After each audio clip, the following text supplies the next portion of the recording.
Good morning, everyone. The last lecture on the altitude physiology series here, I wanted to dedicate to look at what physiological first, but also what genetic evidence do we have that altitude adaptation has occurred in humans.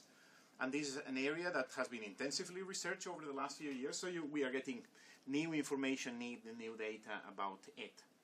And Highlanders. There is basically humans. There has been human populations at altitude for quite a long time, and we know of at least 3 of them that are somewhat characterized. We have Andeans in the Andes in South America, Tibetans in the Tibetan Plateau in Middle Asia, and finally Ethiopians in East Africa. Ethiopians are by far the least characterized of these 3 populations. But what we do know is that these populations have lived at altitudes above 4,000 meters for quite a while. For example, we know that Tibetans have had a high altitude occupation around 20,000 years, for 20,000 years. And how do we know that? Well, we know it from the tools that they have been using and from different things that have been found, even a hand printed on the mud that later basically was preserved that way.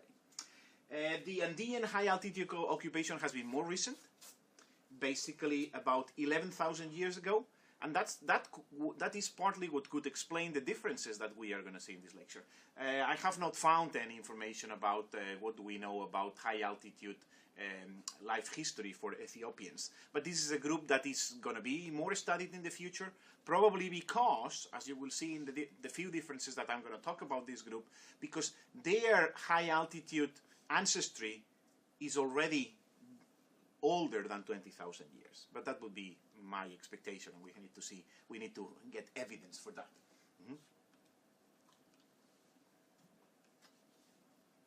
Why is this not working?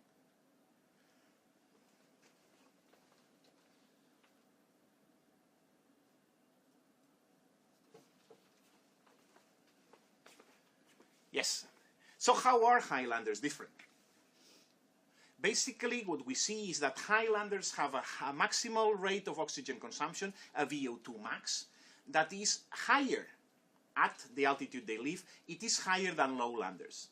So basically, people living at sea level that go to altitude, at the given altitude where these Highlanders live, cannot sustain the same VO2 max, the same maximal oxygen consumption.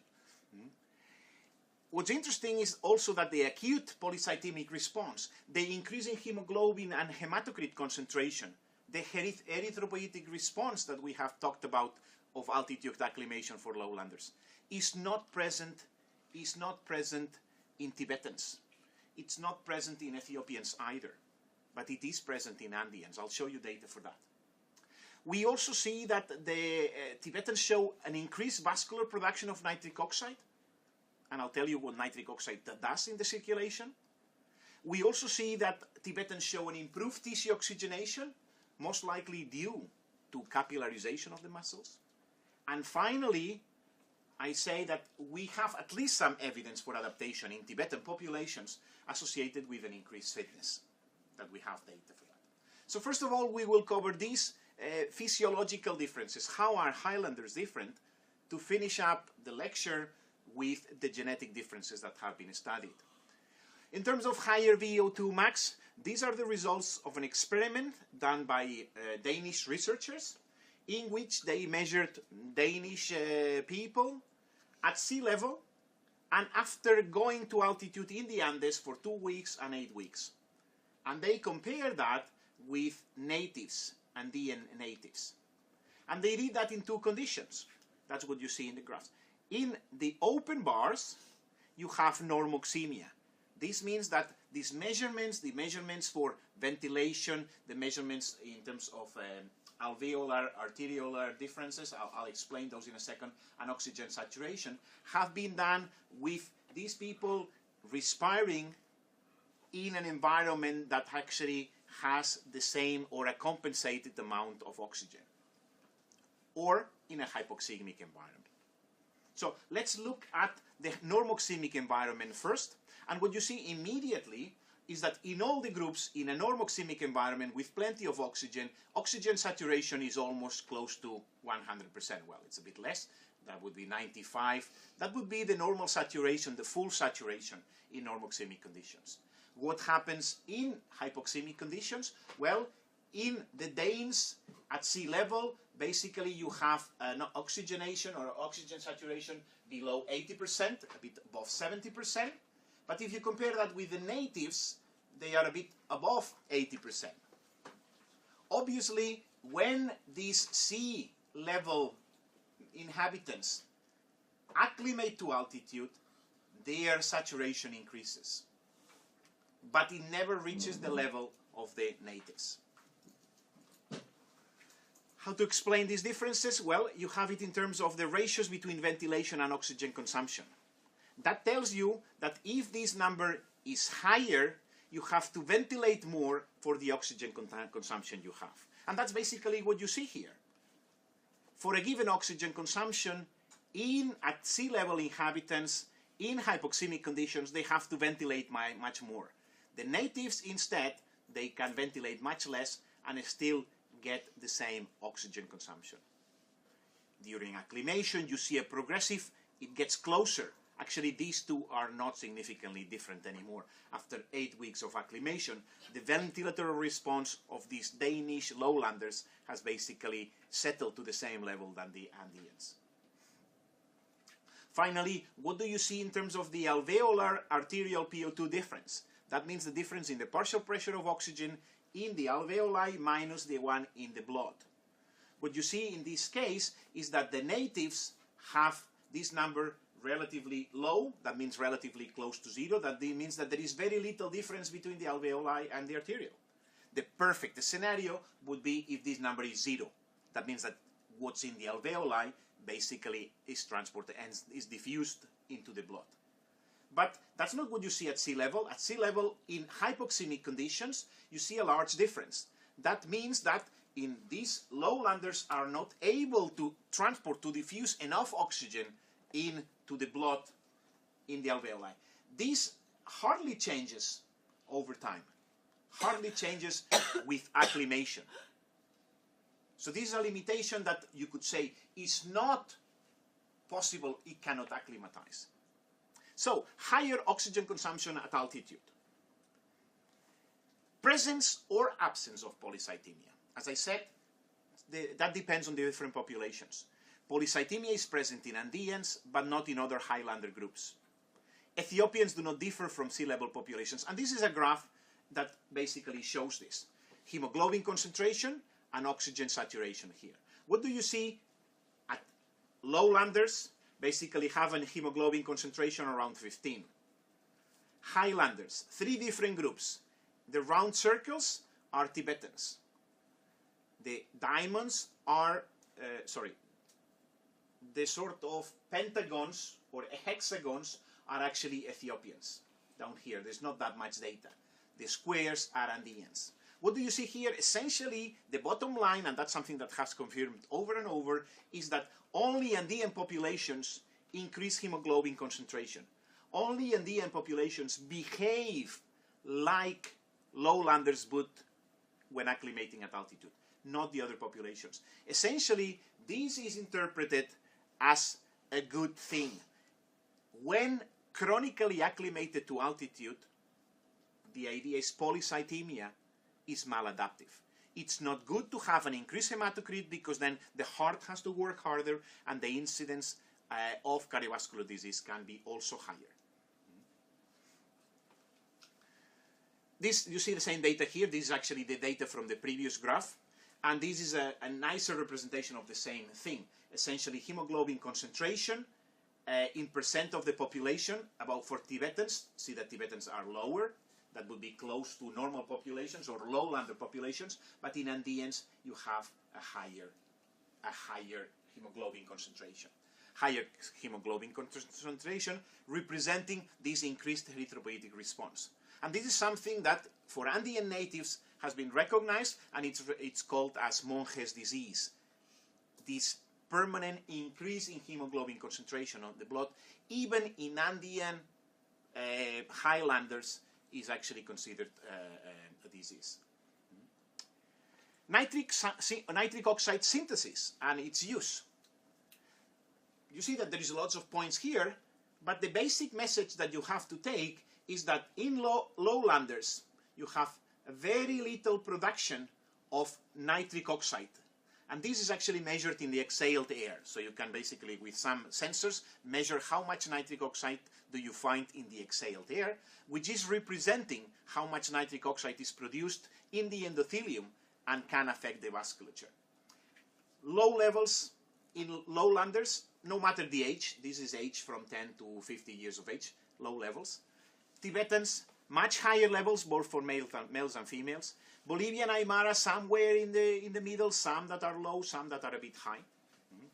Essentially, if we take the Tibetans and the lowlanders, what we have here is a difference. Tibetans are able or produce or increase the synthesis of nitric oxide. What is nitric oxide? Nitric oxide is a powerful vasodilator.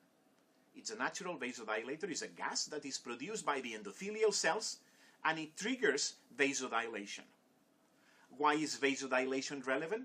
Well, in a situation of altitude, you want to increase blood flow to the tissues. If these endothelial cells in the vascular vessels or in the walls of the blood vessels produce nitric oxide, they trigger vasodilation, and that increases blood flow. And actually, in the next slide, you see that this actually happens. These are measurements done basically in a population, a Tibetan population, and compared with a US and American population. The American measurements, or the measurements on Americans, have been done at sea level. The measurements on Tibetans have been done at 4,200 meters of altitude. And the essential message from this picture is that the forearm blood flow, so what they have measured is actually the blood flow in the arm, is higher in Tibetans than it is in US population of US citizens. And this is basically proving that the increased nitric oxide release from the endothelium that I showed in the previous graph actually has a real consequence, a real vascular effect. There is an increased blood flow. So, what you can say is that the limitation in oxygen in highlanders can be partly compensated by increasing blood flow to the tissues. And that's what you see here. This increased oxygenation that we are seeing, this increased flow, is also partly due to an increased muscle capillarization. These are measurements done in low altitude and at high altitude in different populations. And what you see essentially is that Tibetans in particular have a higher number of capillaries per square millimeter of muscle. Finally, the last touch here, the demonstration that actually some of these changes have or display an increased fitness. This is a nice study done on Tibetans, and basically we do know that some of these changes, some of these differences are genetic. And among Tibetans, there's been actually a study showing what different genotypes can cause this. We understand that there are some individuals that have a low oxygen saturation, some individuals that have high oxygen saturation, and that these differences are inheritable. Therefore, they are genetically encoded. If you now look at the homozygotes for the low oxygen saturation alleles, and you compare them with the high oxygen saturation homozygotes, what do you see? An interesting effect here. Number of pregnancies is pretty much the same, 4.6 to 4.8. Number of live births is probably pretty much the same, 4.5, 4.6. The number of living children, 1.6 versus 3.8. So there's a big difference in the number of living children between mothers that have a low oxygen saturation genotype versus mothers that have a high oxygen saturation genotype. Number of infant deaths, 1.7 versus 0.3.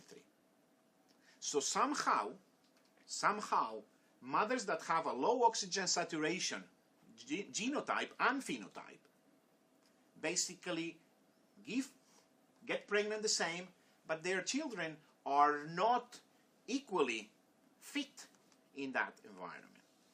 This is something we will be discussing much later in this course when we discuss developmental programming, because it has, of course, implications on the health, in this case, of the babies.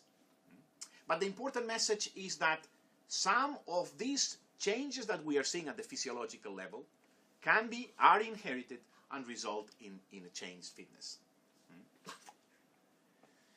That's what I just said, but of course we have looked at, there are studies looking at many different parameters. And here you have the heritability values for some of these traits. For example, resting ventilation. That means the ventilation of the lungs in resting conditions. This trait is actually inherited or has a high heritability in Tibetans, but not in Andean populations. For this, there is no data. The hypoxic ventilatory response, it has heritability both in Andeans and in Tibetans. That means that we can actually find traces of inheritance of high hypoxic ventilatory respiration. There are families that have a higher hypoxic ventilatory respiration and some that actually have a lower one. And you can trace this and you can demonstrate that this is inheritable. The same thing for the oxygen saturation of the hemoglobin, but only in the Tibetans, not in the Andeans. Finally, the same thing for the hemoglobin concentration, both in Tibetans and Andeans. So what's interesting is that by studying these populations, we can look at the heritability and we can see if there is or if there can be a genetic component. Well, the next question, if there is an inherited component, what is it? What are the genes that explain it, right? What genes or proteins are responsible for altitude adaptations? And in these nowadays, the last 10 years have put together quite a few new techniques that we can look at that. Next generation sequencing approaches using RNA-seq, RNA transcriptomics, genome-wide association studies, GWAS, quantitative trait locus QTL analysis. These studies are started to be applied in this context, but that's not what I wanted to reflect on. I wanted to reflect just on some proteomic studies. This is basically typical data from proteomics, and what proteomics is simply take a sample and look at all the proteins that are in this sample. And you can do this in different methods. This is showing a two-dimensional gel electrophoresis. And by comparing, in this case, Nepalese individuals with Tibetans, you can see basically if some of the proteins that you find in different tissues are actually different or are found in different concentrations. Here they are pointing at two different things here. Where do I see it now? Well, the gels are shifted because this dot is this dot. So this gel is shifted upwards. That means that this dot corresponds to this dot. It's the same protein. And what you see here is that this is a darker and this is a lighter dot, suggesting that there is less protein in the Tibetan population or in the Tibetan sample than actually in the Nepalese sample. Using proteomics approaches, you can start looking into this. What are the differences at the tissue level? And then see, well, can we explain that genetically? The other strategy that has been used, and that I'll show you data for, is basically looking at genetic markers of selection in related groups. And this is the data published, that's in 2010, Genetic Evidence for High Altitude Adaptation in Tibet. And what these authors did essentially is, first of all, they look into the databases and say, well, what genes are known to actually have an effect in hypoxic conditions? And they come up with a list of 237 candidates. This is a sort of a limited strategy. When I was talking about these methods here, these are methods that can look at the whole gene expression. But I mean, some authors prefer to start looking in a more conservative approach. In this case, this study has looked at 237 genes. And genes that are known to be relevant in hypoxic conditions. These functional candidates then, they compare them with different genetic approaches. What they do is they genotype individuals. They genotype individuals. In this case, they have genotyped individuals from two populations. Tibetans with a known history of high altitude living, and they have compared it with Japanese individuals. Japanese being lowlanders in this case. And what they do is the genotype. They look at the single nucleotide polymorphisms in the genome in these populations, and then they start looking for common signatures. Common signatures means that if a single nucleotide polymorphism is specific for the Tibetans and is different from the Japanese, that will be identified as a target. That could be a location in the genome where the gene is different, therefore you can have variants, gene variants, that are adapted or that explain altitude adaptation. And essentially, from these 237 candidates, they narrow it down because of their genetic screening methods. They narrow it down to 9 genes, or actually 10 genes, that seem to be preserved or that seem to be positively selected in one of the 2 populations. And all these genes are shown here. They have to do with the hypoxic inducible factor 1, and that is basically the key factor responding to hypoxia. HIF1 alpha is actually a master gene regulator that is responsible for, in situation of hypoxia, trigger a lot of gene expression differences that presumably will result in the acclimatization, at least, to altitude. Just the final study, because these authors then have focused on 2 of these genes, EGLN1 and PPARA, and by looking at different haplotypes, individuals that show particular signatures for these genes, what they are able to demonstrate is that when they combine the two genes, EGLN1 and PPARA, basically certain haplotypes in this case are associated and correlated with a low hemoglobin concentration.